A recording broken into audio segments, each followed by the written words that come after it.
बिहार की राजनीति में दो ऐसे मुद्दे छा गए हैं जिन पर सबकी नजर है। पहला मुद्दा बीजेपी सांसद संजय जायसवाल का सीधा और करारा हमला जनसुराज अभियान के सूत्रधार प्रशांत किशोर पर। यहां तक कह दिया कि घोटाले में तुम लालू यादव से भी बड़े हो। और दूसरा मुद्दा दरभंगा से वायरल हुआ एक शर्मनाक वीडियो जिसमें प्रधानमंत्री नरेंद्र मोदी और उनकी दिवंगत मां पर अपमानजनक टिप्पणी का मुद्दा है।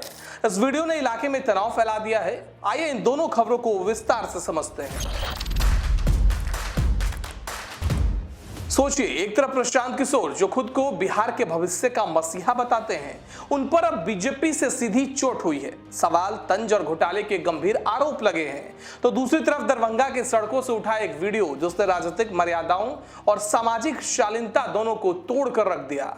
बिहार के लिए दोनों ही खबरें बड़ी है और चौंकाने वाली है। बिहार की राजनीति में प्रशांत किशोर यानी पीके लगातार बीजेपी और उसके नेताओं को घेरते आए हैं। उनके भाषणों और सवालों ने बीजेपी की मुश्किलें कई बार बढ़ाई, लेकिन अब हालात बदलते नजर आ रहे हैं। बीजेपी ने भी उसी सख्त लहजे में पलटवार शुरू कर दिया। बीजेपी सांसद संजय जायसवाल ने 18 सितंबर को एक्स पर एक लंबी पोस्ट साझा की जिसमें उन्होंने प्रशांत किशोर पर जमकर वार किए। संजय जायसवाल ने लिखा कि प्रशांत किशोर, तुम्हारे पास बिहार के युवाओं को करोड़पति बनाने का नुस्खा है तो उसे जनता को क्यों नहीं बताते? यही तो असली बदलाव यात्रा होगी। उन्होंने तंज कसते हुए यहां तक कह दिया कि सुना है तुमने छात्र जीवन में मेन एग्जाम के बजाय सप्लीमेंट्री से पास किया था। मेरे सवालों का मेन एग्जाम वाला जवाब आज तक नहीं दिया तो कुछ सप्लीमेंट्री सवाल ही पूछ लेता हूं। यानी पीके पर निजी और राजनीतिक दोनों मोर्चों से वार किया जा रहा है। इसके अलावा संजय जायसवाल ने घोटाले जैसे गंभीर आरोप लगाए। उन्होंने कहा कि Joy of giving global foundation के लिए पैसा जुटाने की क्षमता अगर बिहारियों को बताओगे तो सारे लड़के करोड़पति बन जाएंगे, लेकिन ये पैसा कहां से आता है और कैसे आता है, यही सबसे बड़ा सवाल है। उदाहरण देकर उन्होंने कंपनियों की भूमिका पर भी उंगली उठाई। राम सेतु इंफ्रास्ट्रक्चर नाम की कंपनी 19 करोड़ के घाटे में थी, लेकिन उसने पीके की संस्था को 14 करोड़ दे दिया। घाटे में डूबी कंपनी किसी को इतना दान कैसे देगी? दूसरी कंपनी स्क्वायर स्पेस है जिसकी कुल हैसियत सिर्फ 10 करोड़ की है और घाटा भी 10 करोड़, बट वही कंपनी पीके को पूरे 10 करोड़ रुपए दान कर देती है। संजय जायसवाल ने इसे इलू इलू फॉर्मूला कहा। उन्होंने फिल्म सौदागर के गाने का हवाला देते हुए व्यंग में लिखा, यह इलू इलू क्या है? घाटे की कंपनियों का तुम्हारे साथ ये इलू इलू क्या है? यही नहीं रुके बल्कि सीधा कहा, बिहार अब तक जानता था कि लालू यादव में जमीन दान लेने की क्षमता है, लेकिन प्रशांत किशोर तुम तो लालू से भी बड़े दान लेने वाले खिलाड़ी निकले।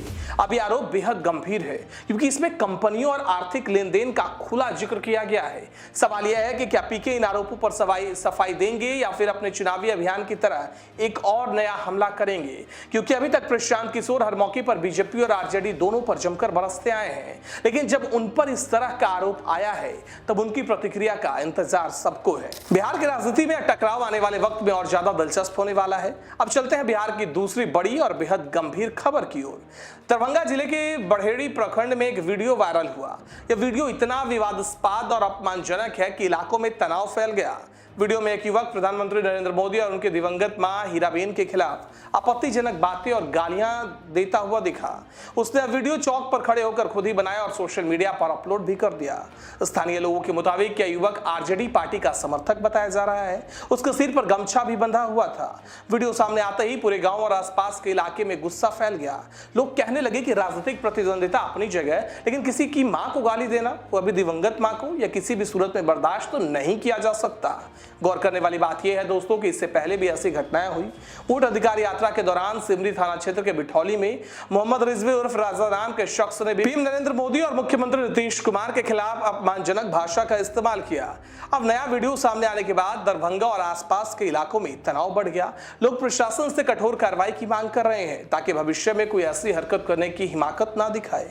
गांव वालों का कहना है कि माहौल खराब करने के लिए बाहरी लोग आकर इस तरह की हरकतें कर रहे हैं, लेकिन इससे सबसे ज्यादा चोट स्थानीय समाज और राजनीति को पहुंचती है। युवक कौन है? क्या सच में आरजेडी समर्थक था? पुलिस की जांच के बाद यह साफ होगा, लेकिन इतना तय है कि अब यह मुद्दा भी राजनीतिक रंग पकड़ने लगा है। विपक्ष, सत्ता और आरजेडी सब पर उंगलियां उठाने लगी है और बीजेपी इसे एक बड़ा मुद्दा बनाकर जनता के बीच ले जा सकती है, क्योंकि नीतीश कुमार और तेजस्वी यादव की राजनीति में पहले ही तनाव है और अब इस तरह की घटनाओं से राजनीतिक माहौल और जहरीला होता दिख रहा है। दरभंगा की इस घटना ने एक बार फिर यह सवाल खड़ा कर दिया कि बिहार की राजनीति में मर्यादा जगहें टूट रही हैं और गालियों की भाषा का इस्तेमाल किसे लाभ पहुंचाएगा और किसे नुकसान, यह देखना दिलचस्प होगा। तो आज हमारा बिहार के इस रिपोर्ट में आपने देखा कि एक तरफ बीजेपी सांसद संजय जायसवाल का हमला प्रशांत किशोर पर और उन्हें लालू यादव से भी बड़ा घोटालेबाज करार देना, तो दूसरी तरफ दरभंगा से आया हुआ शर्मनाक वीडियो जिसने पूरे राज्य को गुस्से और तनाव में डाल दिया। बिहार की राजनीति और समाज दोनों ही अब लगातार विवाद के घेरे में है। कभी आरोप पलटवार, कभी सड़क से उठने वाला वायरल वीडियो।